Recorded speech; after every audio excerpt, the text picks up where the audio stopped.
Guys, welcome back to Before the First Cast. Guys, we have a very, very special guest today. He just solidified his spot in the 2026 Bassmaster Classic by winning at Leech Lake. Yes, we have Mr. Laker Howe with us today. Guys, we will be right back with Mr. Laker Howe, so hold tight.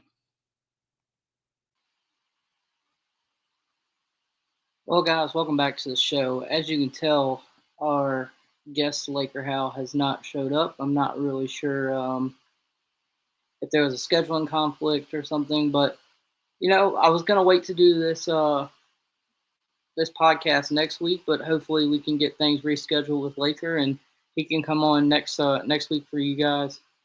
So I wanted to discuss some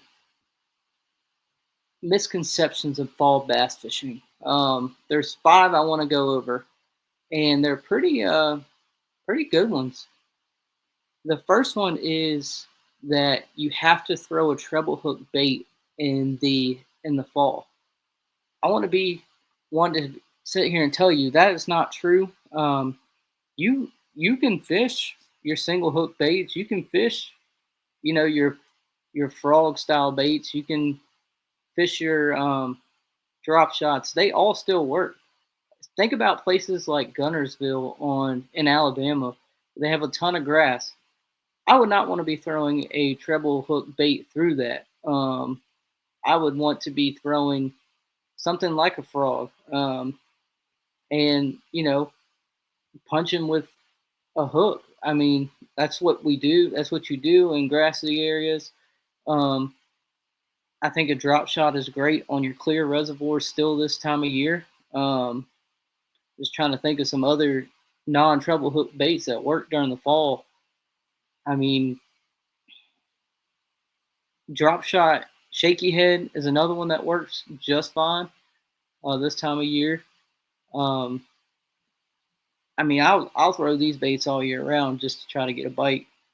Um, so, guys, let me think. Let me know what you guys think about um, using the misconception of using treble hook baits this time of year. I know a lot of people throw them this time of year because they are good, but do you have to? I don't think so. My next one I want to go over, which is misconception number two, is soft plastics are done for the year. What do you guys think about that? I throw soft plastics all year round, and I still get bites. Um, I'm just thinking about a wobblehead gets really good in the fall, and you have to have a soft creature bait on a wobblehead to fish it. I mean, also you throw your shaky head worms, you throw your Nico rigs, your um, I can't even think of the Tokyo rig. You throw that all year round. So the misconception that soft plastics die off in the fall, I really don't think so because it's really people say it's for more of the spring and the summer. Yeah, I get that.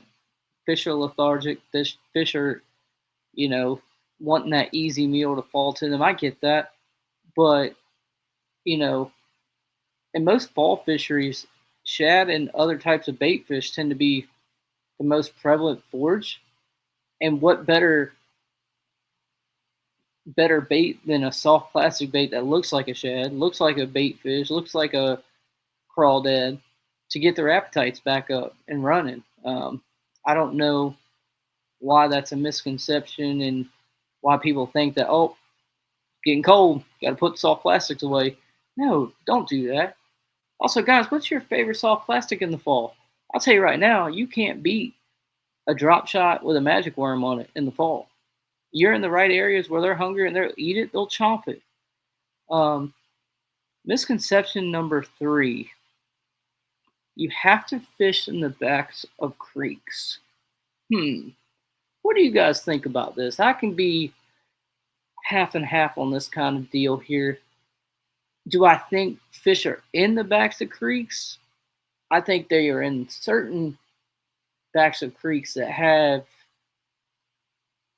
maybe some cold water coming into it to cool the water down. So your feeder creeks. Um, I think a lot of because bait fish will go back there and kind of honker down. Um, do I think you can't catch a bass out deep during the fall? I think you can catch them all around the lake in the fall. If you have the perfect water, water temperature, you have the perfect weather conditions, fish can be caught all year round.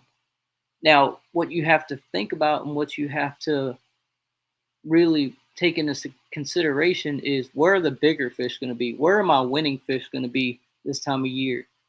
Um, they tend to be follow the bait fish because they want to feed up for the fall and the upcoming winter. So if I was a betting man and I found a feeder creek, you best believe I'm going to go back to the back of the creek and fish. Um, but if I'm someone that really likes my live scope and really just wants to, sit out in the main lake and catch them off of whatever you're catching them off of, whether it's rock piles or, you know, a ditch, I mean, brush, then by all means do that. I'm not that type of fisherman. I don't like fishing deep. I would much rather if the fish are shallow, I'd love to go find them and go try to catch them up. Um, and that's misconception number three. Um, what do you guys think? What's your opinion on it? Are you a let's run to the back of the creek when the water temperature starts to lower? Or you guys, oh, let's stay out here and see if there's still fish out where we would catch them in the summertime? I think it all really depends on what what the weather does. You got to follow the fish migration pattern. They make stops along the way before making it to the backs of the creek. I would also check those before I run to the back of a creek because most people just totally forget about the migration patterns of fish and they just keep on going, which I don't think is you fished very thoroughly if you just bypass or where the fish could stop. Say a point's out there from their deeper, it's a tapering point, and it and fish stop there before they head to the backs of the creek. I would stop there and check. If there's nothing on there, great. Move on to a secondary point. Then make your way to the back of the creek. They're going to be somewhere along there. Um, I just can't think of a reason why I wouldn't,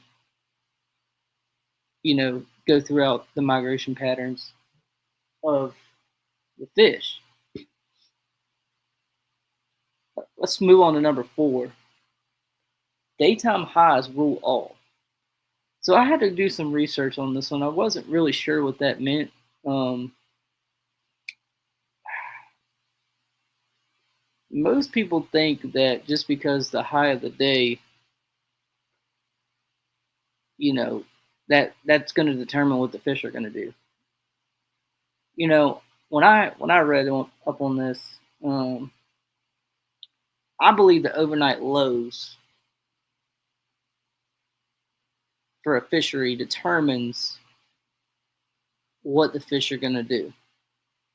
If it gets super cold, in the morning they're going to be super lethargic. They're going to want to relax. They're not going to want to come up and feed. But I mean, it's this one kind of has a weird spot for me. What do you guys think? Is it the daytime highs that really? What do you guys think? The daytime highs that affect what the fish do or rule all, or is it the nighttime lows? Um, yeah, this one was difficult. But if the nighttime lows, what happens is you cool that water temperature down very quickly, which entails will get your bass to be more active. So in the morning time, if we're still in that low, the fish are going to be active, moving. Um, but as we know, as it gets hotter, the bass are going to go try to find some cover, some shade to hang out under. So it may get a little tougher for you as you're fishing out there.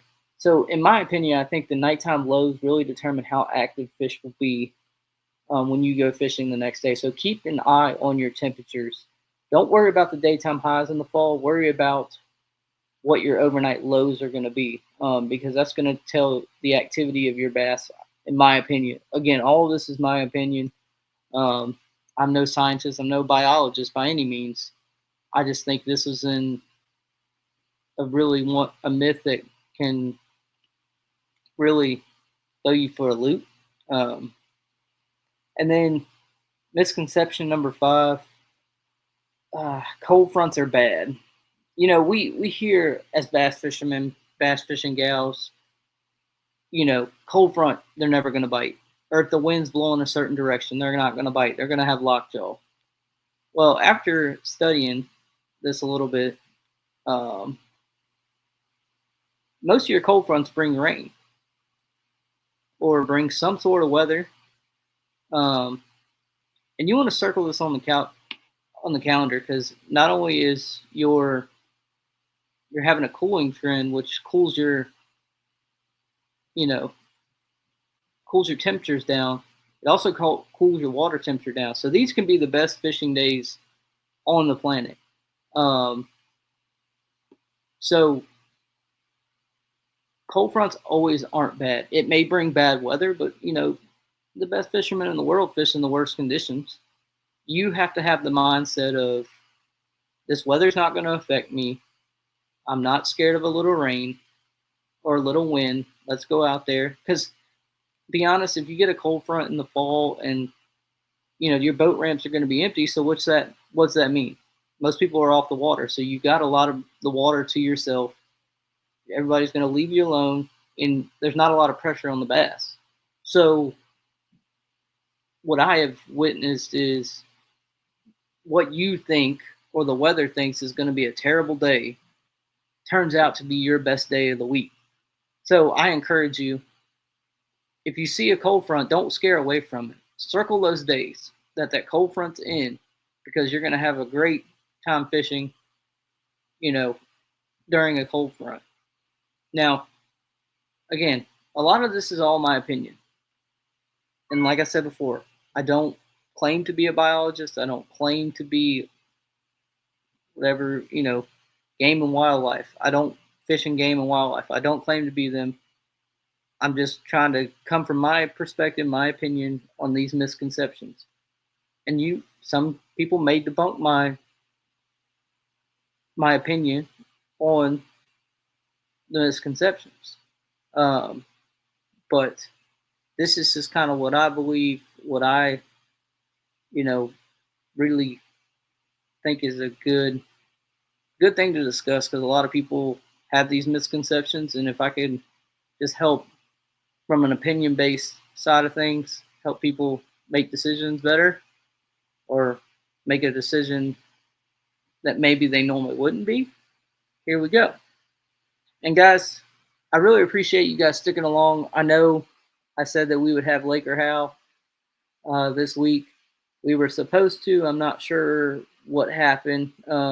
Maybe it was on my end. Maybe it was on his end. We can't help that people get busy and things happen. But I will promise you, he will be on here at some point in the near future. Um, but again, I hope you guys have a great weekend. I hope you guys have a safe weekend on the lake. If you're out on the lake, please wear your life jacket. Please take all the safety precautions you have. Um, Follow the Bassmaster EQs. They're coming up in October, the 2nd through the 4th, I believe. These guys are shooting for a shot on the Bassmaster Elites. It's the best of the best in the EQs. I think it'll be a great show. It's at Lake Pickwick, which is a incredible fishery. Um, Also, keep watch. I think the MPFL started today or yesterday. Keep watch on that. That one's going to be a good one. Um, Trying to think if there's anything else nationally that's going on. I think we hit it all. Guys, if you're fishing locally, this weekend's going to be a little weird. We're going to get some rain. We're gonna. It's a cold front, I do believe, actually. So maybe my misconceptions or my myths will help you guys out. But until next time, guys, always be safe, wear your life jackets, and we'll catch you on the next one.